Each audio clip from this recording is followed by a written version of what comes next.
لیث بن سعد نے بیان کیا، ان سے یحییٰ بن سعید انصاری نے، ان سے عمر بن کثیر نے، ان سے ابو قتادہ کے غلام ابو محمد نافع نے، اور ان سے ابو قتادہ رضی اللہ عنہ نے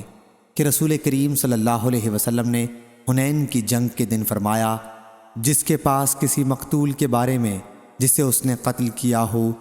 گواہی ہو تو اس کا سامان اسے ملے گا۔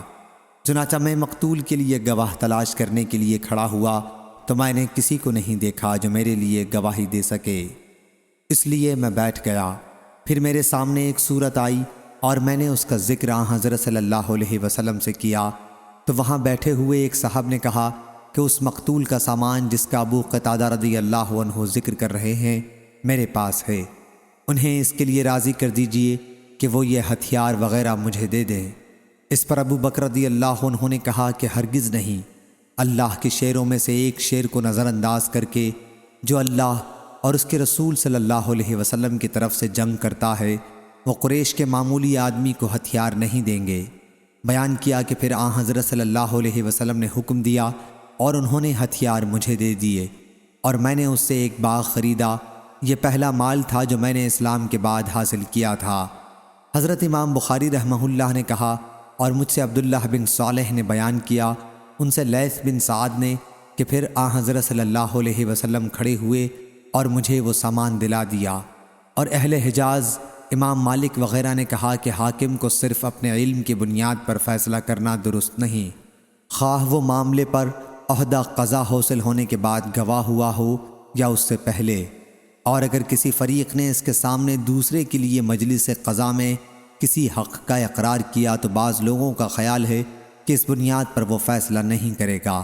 بلکہ دو گواہوں کو بلا کر ان کے سامنے اقرار کرائے گا۔ اور بعض اہل عراق نے کہا ہے کہ جو کچھ قاضی نے عدالت میں دیکھا یا سنا اس کے مطابق فیصلہ کرے گا،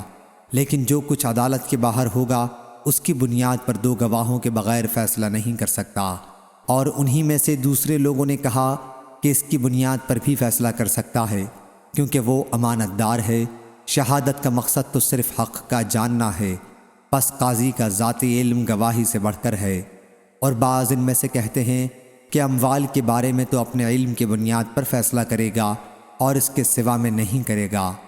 اور قاسم نے کہا کہ حاکم کے لیے درست نہیں کہ وہ کوئی فیصلہ صرف اپنے علم کی بنیاد پر کرے اور دوسرے کے علم کو نظر انداز کر دے، گو قاضی کا علم دوسرے کی گواہی سے بڑھ کر ہے، لیکن چونکہ عام مسلمانوں کی نظر میں اس صورت میں قاضی کے متہم ہونے کا خطرہ ہے اور مسلمانوں کو اس طرح بدگمانی میں مبتلا کرنا ہے، اور نبی کریم صلی اللہ علیہ وسلم نے بدگمانی کو ناپسند کیا تھا اور فرمایا تھا کہ صفیہ رضی اللہ عنہا میری بیوی ہیں۔ صحیح بخاری حدیث نمبر 7170۔